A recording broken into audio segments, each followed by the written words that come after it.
All right, sports debaters. This is finally happening. First episode of the sports debaters, episode one with Reezy in July. We have a special guest interviewer, championship head coach Brandon Reshaw.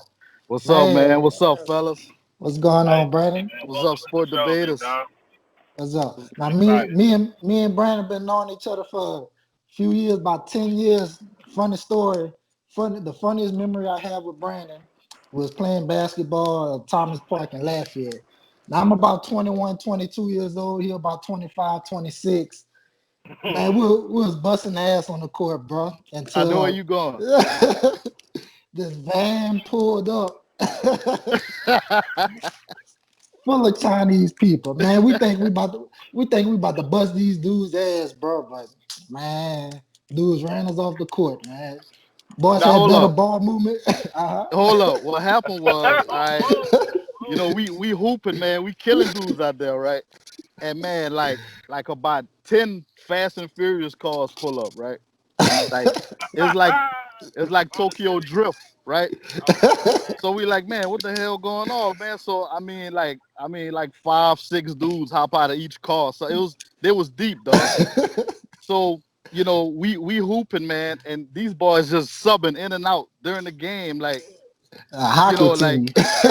these boys just start subbing, man, and we couldn't tell the difference, man. Like they was all like 5'3", but they could all hoop. We couldn't tell Hey, the difference, Hold on. man. Wait a minute. I just want to get this straight. I want to get this straight. So you telling me that you had a lot of vertically challenged Asian young men. So a good lot of Yeah, ball short movement. Asian, Good, a lot of mini, great you got a ball lot of movement. mini Jet Lees and Jackie Chan. but Somehow yo, they hopped out the Tokyo Drift and they hit y'all with the Linsanity. man, we was getting. But you see what happened, dog? They subbing in and out, right? We get tired, dog, and they Okay, just all subbing in right. and out, and they go on the side, drink water, and they had women with them. You know what I'm saying? They You had the brawn moment where you had the cramps and you just had to Yeah, yeah, yeah. And they on the side getting massages and shit. They got right. women with them and shit. And man, but not man, that shit. It was man. We laughed so hard at that. After that, man, that was one of the funniest moments, man. You absolutely right about that. Yeah, it was fun, man. Hey, they had good ball movement too, though. I gotta Yeah, give them man. They that, was they was like they though. was like the Warriors before the Warriors, man. Man, all I could do is I could picture just a bunch of little short Asian dudes hitting y'all with that San They had Antonio one Spurs didn't miss, Warriors man. ball movement. Boy, All right, man. All right, Reezy, we go ahead and that's start hilarious. off I with you, like man. that. That's funny. We're gonna start off with you, Reezy. What's the first question you got for Brandon, man? Well, just tell us a little bit about yourself, man. Like what took you on this journey to get into coaching? That's one thing I find very interesting is that it could be a thankless task. You know what I'm saying? As far as you're giving your tutelage to young people, and I know that could be difficult because young people could be kind of stubborn, things like that, and then it may not pay, you know, huge bucks. I don't know if you're making 300,000 a year or nothing like that, but Shit. most of these teachers and most of these educators, it's more of a thing of passion or giving back. So what made you go into like a industry where you probably giving more of yourself than you're gonna receive back? That's a good question, man. For those that don't know, I'm from Louisiana, Lafayette, Louisiana, home and raised. North side, Yep. hold it down. Uh, one, like you said, when you get into education or coaching, especially, on the middle school, high school level, you definitely don't do it for the money. Coaches don't get paid Right. shit. You know what I'm saying? It's you get paid for teaching. Coaching is damn near volunteer. You know what I'm saying? Man. Uh, and it's definitely you do it for the love. You do it for everybody has their own reason. My reason, uh, when I was younger, my grandfather passed when I was 3, maybe, Mm. and I never really got to meet him personally, get to know him. And I've always heard stories about how good of a man he was, and everybody in the hood respected him, and I mean, that was one of the things that spoke to me was like hearing how they talk about him. I got to this point where I was like, shit, when I die, I want people to talk like that about me. I want Wow. people to say, damn, this was a good dude, or, damn, this dude, because what does it hurt me to help somebody else, And I think that's how he saw it. And I to me it was like, what's the best way I can help kids? And to me it was like, I think you put what you love combined with helping others, it's a win-win. Like, I love sports, I love coaching, I love working with kids, it's fun. So I was like, I'm gonna combine that with helping people, and it's a win-win for me. So that's one of the things that got me interested into it, was just being able to help kids. And I worked I worked in a jail for a while, about Oh wow. 6 to 8 months or so, and just seeing so many young brothers locked up, and 18, 19, doing, about to do hard Wow. time, and that shit killed me, man. And a lot of them, when I talked to, a lot of them just they told me, man, I didn't have that father figure, I didn't have that male figure, to look up to. Or the ones that I did, they showed so much negativity, and I felt like that's how I should be, that's how I'm supposed to be. That's what they saw coming up, so they felt like that's how a man should act. And I was like, man, I can help so much of these kids if I can get to them before they get to this point. And Right. that combined with my love for coaching, it was a no-brainer for me, man. That's what's up. Man, that's That's that's a profound answer, that's man. what's That's up. a really Oh yeah, profound that answer. man. And to touch bases on that, I remember a post in the group a couple of months ago. But I remember this post, and you made me look at it so different. Somebody made a post. What would you rather be, a first round pick in the NFL, NBA, or MLB? Now, most of us were saying MLB because we was thinking money wise, Yeah, yeah, yeah, baseball. But Right. then I remember this comment you made. You said basketball because I love basketball that much. yeah, yeah, That made me change my thought process as well. I was like, oh shit. I picked baseball. I was like, yeah, I'm with basketball too. I love basketball that much. You know yeah, what I'm yeah. saying? That's how I think, man. I'm wired to think, do what you love. Don't go Right. chasing the money, because it's not. I had jobs where I was making damn good money, but I wasn't happy. You know what I'm saying? I'm Man, making that's less it. money now, and I'm happier than I ever been, because I'm doing That's something I right. love, and I enjoy it, man. I love going to work. And, not too many people could say that.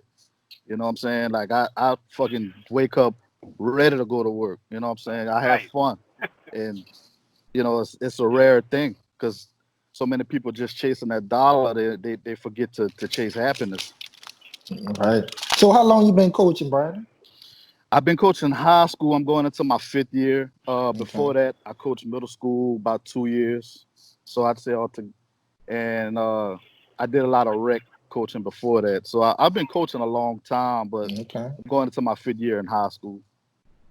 Oh, So you that's had a good. lot of taste of it before it was like an official capacity.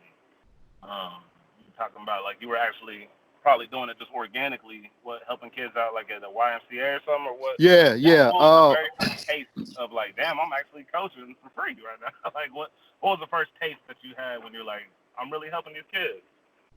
I think it was I was like maybe 19, 20. I was pretty young. Wow, I was wow. pretty young, and I had a guy that coached me uh, back when I was a little kid playing rec. Uh, I always looked up to him because he's a great guy.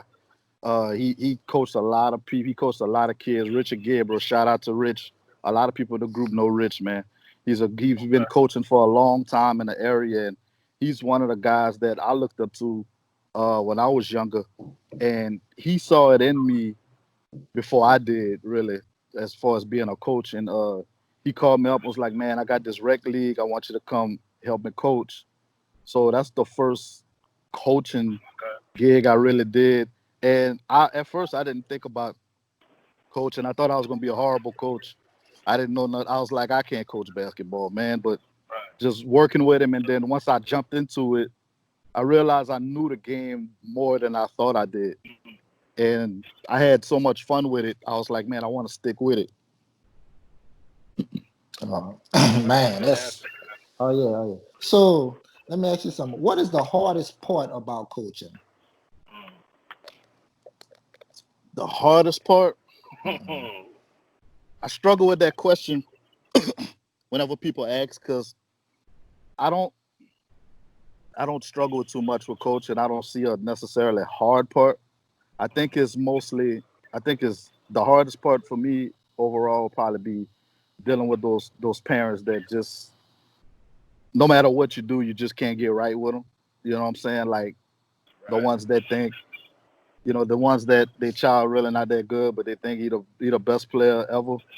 Like those type of parents is Yeah. they're difficult to deal with because I can deal with them one on one, but they're gonna think what they want to think, and then they go around spread things to other people, and other people that don't know what's going on, they listen to them, and then they spread it.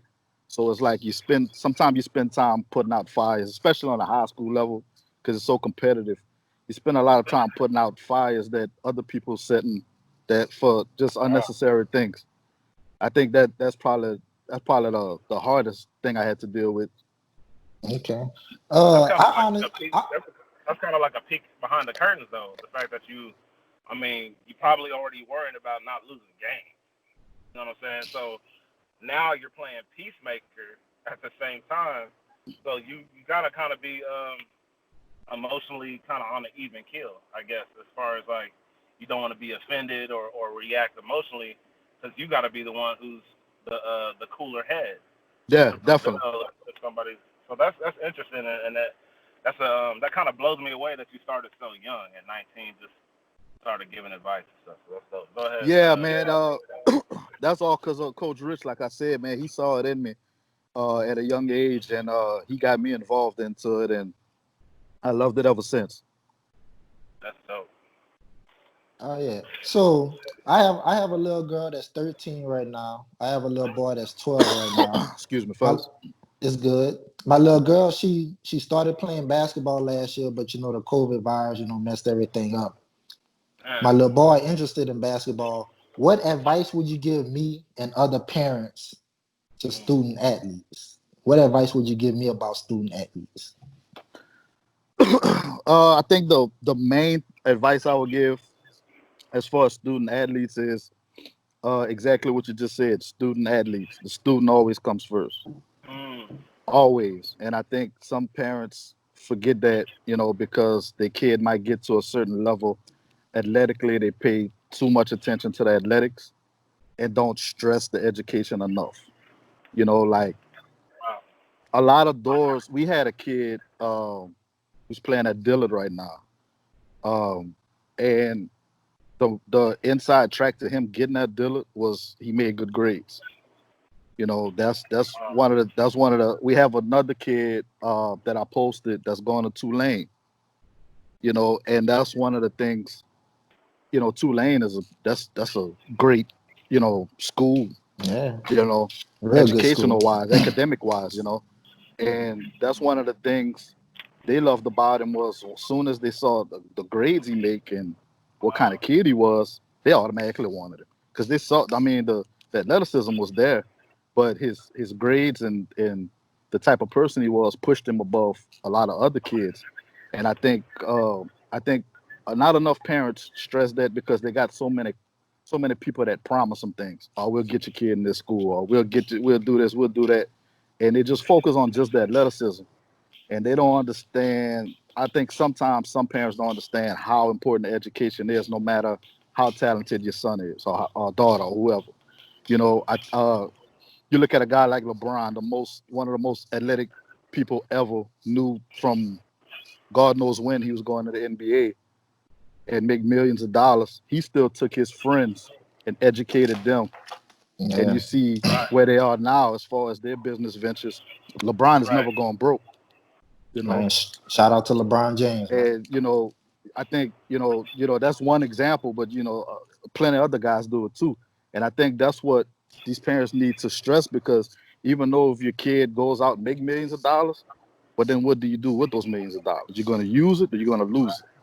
You know what I'm saying? A lot of people lost money because they wasn't educated. You know, Wow. so I would say stress education first. Um, as far as making it, athletically, I would tell parents, you gotta your kid has to understand they have to work hard if they want to be great. You gotta work. You gotta put in the work. It doesn't come easy. It doesn't matter who you are. Any professional athlete work their ass off. You know what I'm saying? Even Facts. not even, Facts. and I'm saying that because that's the highest level. But even some of the kids that's just some of the best high school kids that don't even get to play at a Duke or North Carolina or whatever, they work their ass off. Like I seen kids putting up shots for hours in the gym, because Mm. they want to be the best. So I always, if you want to play a sport and if you want to be serious about it, you got to work hard at it. And I would also say, as far as advice, do your homework, as far as what program your child is going to play at or who's going to coach them. Do your homework. Find out what kind of person that is. Because a lot of coaches ruin kids, man. There's a lot of great coaches that help kids, and there's a lot of coaches that ruin kids. So do your homework on that coach, man. See what type of person that is that you're trusting your child to. Mm.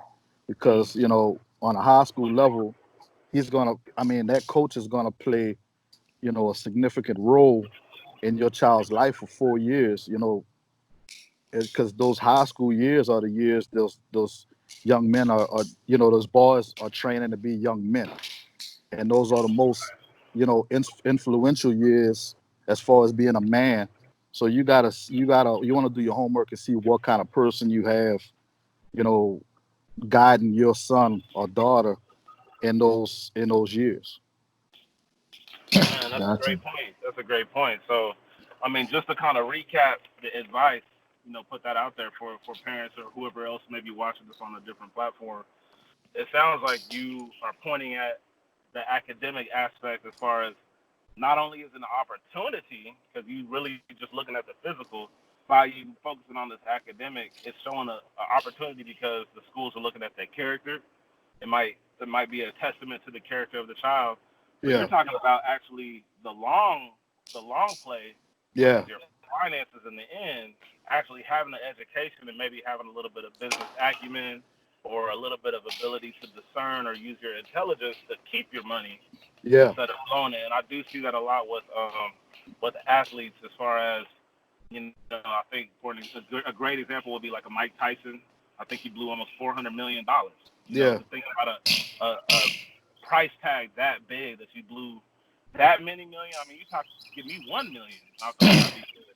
I right, And I think think Antonio Walker is another one who was out there and he wasted a lot of money Vin Baker. because yeah, because exactly Van because Baker, yeah, it's almost a systematic trap that you fall in. You fall through these cracks, and it's not really their fault. And then another thing where you're pointing out the work ethic, that's huge because I feel like I saw that a lot with Kobe. With Kobe, he didn't exactly have like the vertical. He didn't exactly have, all these other natural physical traits, but he had a maniacal work ethic. So yeah, he wanted to be Jordan so bad that he figured out how to make a fadeaway where you don't jump as high, but it's just as accurate as hmm Michael Jordan. Things like that, those little nuances, staying in the gym, putting up 100 shots. So I want to say congratulations to your two kids that just recently got to school, especially that Tulane, because when I was on the post and I was looking at comments on the post, that was the first thing they said is you got to have good grades. He must have good grades. yeah. He must have good grades. So that's a testament to his character, and that's also a testament to you as a like a father figure or a leadership figure to that child. So that's amazing, Appreciate man. that. Absolutely. Oh yeah. And I guess I'll go into another question for you. We can kind of lighten it up. Do you have any funny memories or a funny story that comes up just from coaching? I know you probably got a lot. So is there any that you think is appropriate that you can tell? Was weird. I can't really think of a funny story. I mean, there's so many things that happen, and there's a lot of those you gotta be there to see it type Right, things. right. I mean, our coaching staff, man, like we a bunch of clowns. And the kids we got, man, they follow suit.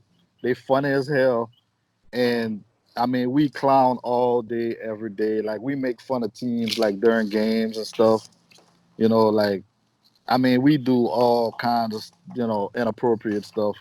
But I mean, it's funny as hell. I can't really think of a story. Okay.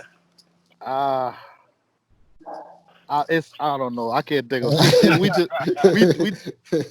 we we just cut up, bro. Like Okay. I can't think of a practice or a game where we didn't laugh at some point. Like we cut up, man. That's Uh, good. I mean, if it's always lighthearted or it's always like that, it kind of feels to me that the kids probably feel you genuine. It's like how you said, research the coach. If a coach is kind of selfish after a while, I'm sure that kid is gonna feel that energy. Like, oh, yeah, he ain't even in it for me. You know what I'm saying? So if y'all always lighthearted, joking, having a good time, that's better than just one funny story to me. So that's they what's up. definitely they definitely feed off that energy, man. Because I tell you, we get a lot of kids that come in, quiet and yes sir, and they timid, and then after maybe a year or two, we can't get them to shut up. It's like they're the biggest ones joking and like Right. clowning and I'm like, man, I remember your freshman year, you ain't say a word, Ain't say nothing. now you don't shut up, like they definitely follow So, suit, man. All right. Well, I'm gonna go ahead and I'm gonna ask this question. I'm gonna let Reezy wrap it up with you. okay. Uh, Now you said that you enjoy coaching, you enjoy helping kids, but when you get to that point, when you help a team win a championship, Mm, what was the best memory of that championship season? Wow. mm. I think the best memory for me was and a lot of my Louisiana people kind of will get where I'm coming from was the game we beat Scotlandville, Oh, which was very very tough. yes, Okay. sir. Uh, Yes, sir. Smart from LSU was playing over there. That was his senior year, and Oh I wow. mean, they was one of the toughest. I mean, they was a nationally ranked team, and Hmm. we was little ass Karen Crow. And one of the things I remember going like the night before the game, we was on the phone with a bunch of different coaches that play against them, and see them often. And one of the things they said was just try your best not to lose by 30. You know, there was like, Javante is dead fucking good. That's what a coach told us. He Javante is dead fucking good. Try not to Wow. lose by 30. So we was like, man, what we do? It's like what we do, man. We play man zone. What you think? And it was like, it don't matter what you do. We go, It's how you just it don't lose was, the game. and I mean every single coach we talked to. So I think one of the things that helped us, we went into the game like saying, fuck it, we got nothing to lose. Hmm. And I remember during warm-ups, Javante, man, he's a shit talker, right? Good kid, but he's a shit talker. So they warming up, and he looks at one of our kids sitting on the bench, and he said, "Oh yeah, he's scared." Yeah. So He said. so the kid looked at me, he said, "Coach, you heard what the fuck he said?" So I said, "Hey, I mean, you got to show him. You scared or not?" Yeah.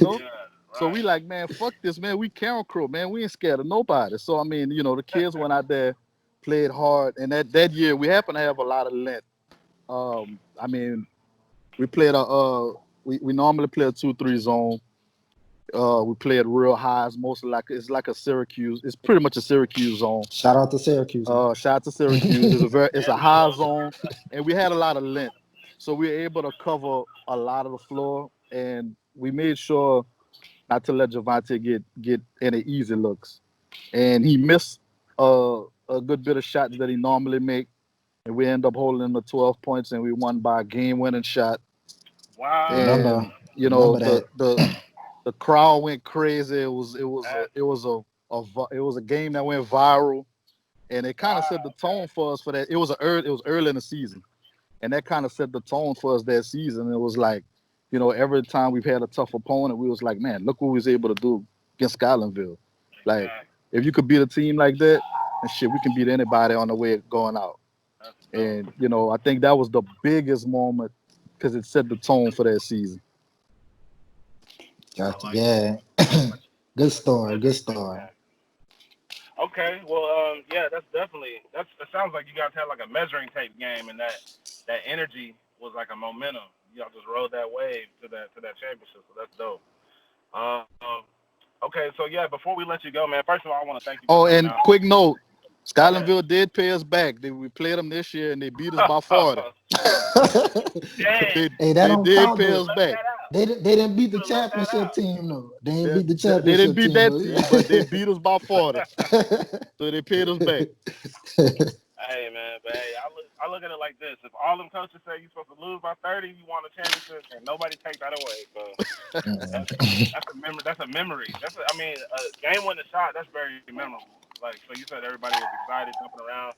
That's something you always gonna remember. So that's really dope. Before we let you go, I want to keep things relevant. I know we just watched the Last Dance documentary with Michael Jordan. Um, a lot of people had a lot of different takes on it. You might say we didn't learn nothing new. He was a beast. But I'm sure there's some takeaways that somebody like you who's from, like, you have a lot of connection to Chicago, I've noticed. It seems like you got a deep connection with Chicago as far as the Bulls and Michael Jordan, the history of it, and what you think of it. So, what is your takeaway as somebody who was an avid viewer of Michael Jordan? What did you take away from those 10 episodes? Well, for me, man, it was like just taking a trip down memory lane, man. Like you said, I'm a huge Jordan fan. Uh, Jordan and the Bulls is Scottie Pippen. That's what got me interested in basketball in the first place. Being a kid, like 6, 7 years old. You know, that's and always hearing the name Michael Jordan. Around older people, and that's what really got me involved in basketball. So growing up, I was always a Jordan fan, Bulls fan. So it was a trip down memory lane for me. Uh, as far as learning, I think when I watch things like that, as far as a documentary, I pay attention to what it was that made somebody like Jordan great. You know, not making the varsity team, at his freshman year or whatever, and people say, yeah, well, yeah, he hit a growth spurt. Yeah, that helps to hit a growth spurt, but at the same time, he could have been that type of person that said, well, I didn't make the team, fuck basketball, and just quit. You know what I'm saying? But he used it to fuel him and work harder. And I think that's one of the things that stuck out to me about it was how hard he worked throughout his career, and just the way he went about his business as far as being working to be the greatest player ever. I know people have something to say about that. Goat. The MJ GOAT. the goat. Goat player. Okay. MJ, you That's not heard it here up for first. discussion. MJ is That's the not up for GOAT. MJ the okay, goat. man. Hey, bad. We in there. You know what I'm saying? So, well, I'll ask you this then. What did you think about as far as the negative criticism of Michael Jordan? I know a lot of people said they think he was a bully. They think that he was a little bit too domineering. He was trying to simulate. It sounded like he was trying to simulate playoff experience. It sounded like he had some bad experiences with the Bad Boys. And so he was like, I'm gonna put y'all through the Bad Boys experience in practice. I don't think people Good put those point. two, Good those point. two things together. You know what I'm saying? So why is this guy so mean? Why is this guy such an asshole? What do you think about that? Do you think it just worked? Look at the 6 chips, or do you think it is true? There's a better way he could have did it in a nicer way, or something like that. I think you could say there's a nicer way, but he did it his way. And I think that's what's important is do it your way. Do it the way you know how to do it. Like like I said, MJ is the GOAT. A lot of people feels LeBron, and I love LeBron. He's a great player, and he does things differently. He's more of a friendly teammate than MJ was, but he's still a 3-time champion. So it's not, necessarily a right or wrong way to do it. It's just doing it your way. Like people might feel like MJ was a bully, but I mean, to him, that's what it took to get done, and he got it done as far as a leader. So to me, I look at it like do whatever your way is, do it your way, man. Fuck what everybody else got to say. Everybody, everybody. I mean, other people gonna tell a six-time champion how to win championships. That Exactly. ain't, what I'm saying, that never been in the NBA. So You're I right. mean, It's crazy. It seems like everybody got advice, but they don't want to follow that shit. yeah, You know what I'm right, saying? right, Everybody got advice. Like Michael Jordan should have did this, but you didn't. Like you said in the interview, on the actual documentary, but you ain't want nothing. So what do you think, Kenny, as far as the bully aspect? Nah, that's something that was new to me. I didn't know that Jordan treated his teammates like that. But the thing that stuck out was the Scott Burrell thing. Uh, how he was on Scott Burrell in practice, but he was calling him a hoe and all that blah blah blah. Yeah, but now, he was now, he was playing he was playing. But when Right. the game when game three came up in New Jersey, after the first game one and game two was close in Chicago, but game three in New Jersey, MJ did his thing or whatever. Scott Burrell was the next best player of that game. yeah, Well, no. Right. So the tactics work. and Scott, and like Scott Burrell said, he didn't take it as MJ was bullying him. He take it as MJ seeing something in him. yeah, Mm-hmm. yeah. That's what I took from it. And the thing is, we see the bullying and we see what the cameras caught, and Right. we don't see what happened 24/7. We don't see every conversation. Like, what if MJ was riding Scott Burrell, but then at some point he grabbed him and said, "Hey, this is the reason why I'm so hard on you." Like Right. what did it was that moment where he said, "Hey, I'm tough on you because you need me to be tough on you. I see, I see something in you, and this is my way of pulling it out." Like if him and Burrell had that talk, then to me, okay, now it kind of makes sense. The bullying, or being tough on a teammate, to me, it doesn't make sense if you don't have that conversation of why I'm Right. being an asshole towards you. Because then you just come off as an asshole if people don't understand why. And one thing with documentaries, we're not there 24/7, so we don't know Mm. if he had that conversation. I It mean, sounds like you did though, because yeah, yeah, even Steve Kerr said I didn't like this dude. I didn't, initially he did not like this dude, but Jordan kept saying, I'm gonna show y'all what it's like in the playoffs. Like y'all think you could just join a team? We already done won some championships. You think you could just, oh, I'm on the Bulls? yeah, No, I'm gonna put you through the gauntlet, and I'm gonna see, are you somebody that I could trust? I am dealing with bad boy Pistons, or no, I'm dealing with John Starks, Anthony Mason, Charles Oakley, yeah, Patrick, because they was doing the same rough stuff, talking real disrespectful, all this stuff, same things that Jordan had the foresight to implement, throughout the actual practices. So I think he was clear. I think Kerr was saying, we know he's trying to do playoffs. We just think he's really an asshole. The yeah. way he's doing it is real mean. And I think, But all right, man. Go ahead. no, I was gonna Finish say, and I that. think when you look at, like, at what point was it when they start saying he was a bully? It was when they start winning championships. Like in the '80s, Oh, you didn't hear, they wasn't Nah. saying, those teammates wasn't saying he was a bully, he was picking on us and this and that or right. whatever.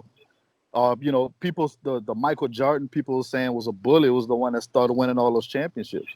So Mhm. maybe something clicked on to where he was like, I gotta start riding these fucking dudes if we're gonna win a championship. Exactly. You Good know? point. Good point. Good point. And Good point. for some people, it's they would rather. And this is one thing I take to heart is where I would rather. I hate losing more than I like winning. If that makes sense. So That made if Mike, perfect if sense. Michael if Yeah, Michael Jordan if Michael Jordan is going through a loss, he already took a loss trying to make a high school team. So he felt that bitterness he felt that rejection, that salty taste, that bitter. So maybe he took a couple losses. He lost, put up 63 points, didn't mean nothing against the Celtics. Lost Yeah. against them, lost against the Pistons. So maybe he was so salty, he was like, I'm not gonna let these dudes let me lose. Right. I want to be able to trust these guys. So I'm gonna have to beat their ass now to know that their skin is thick enough for when the playoffs start. So, I think that's fair. I think that's a fair assessment overall. Good assessment. Yeah. Yeah. Absolutely. Man, well, hey, man, do you have any parting words, anything? I appreciate you being the first official guest. We might be the next Stackhouse and I forgot the other dude, Matt Barnes. Matt Barnes, Stackhouse. We might Steven be up in Jackson. smoke. Steven Yeah, Jackson. It's I might Steven have Jack, smoke. man. Oh yeah. Knuckleheads up in Yeah. smoke. Right. All Man, of them. but You know what I'm saying? We can throw them all in there. man, Man, I I appreciate you appreciate coming y'all. out. I appreciate y'all having me on, man. I think this can be something big, shout out to sports debaters, man. Everybody get behind this and let's push it, man. Make it something big, man, because it's about all of us, And Absolutely. I think it's something if we all get behind and push it, we could make it something. And Absolutely. I appreciate y'all for, having the foresight to try to put something together and try to push this thing, So shout out to y'all, man. That with what y'all doing with the group, man. It's a big thing. Thank you, my brother. Thank you. Thank you, Thank you. bro. Thank you, man. Well, we're gonna let you go. Can you disconnect? Because we're gonna actually try to do a little closing thing. But hey, I appreciate you coming, man. Thanks for All coming good, in. man. Appreciate y'all, man. Holla. All right, Yes, Brandon. nice meeting you, man.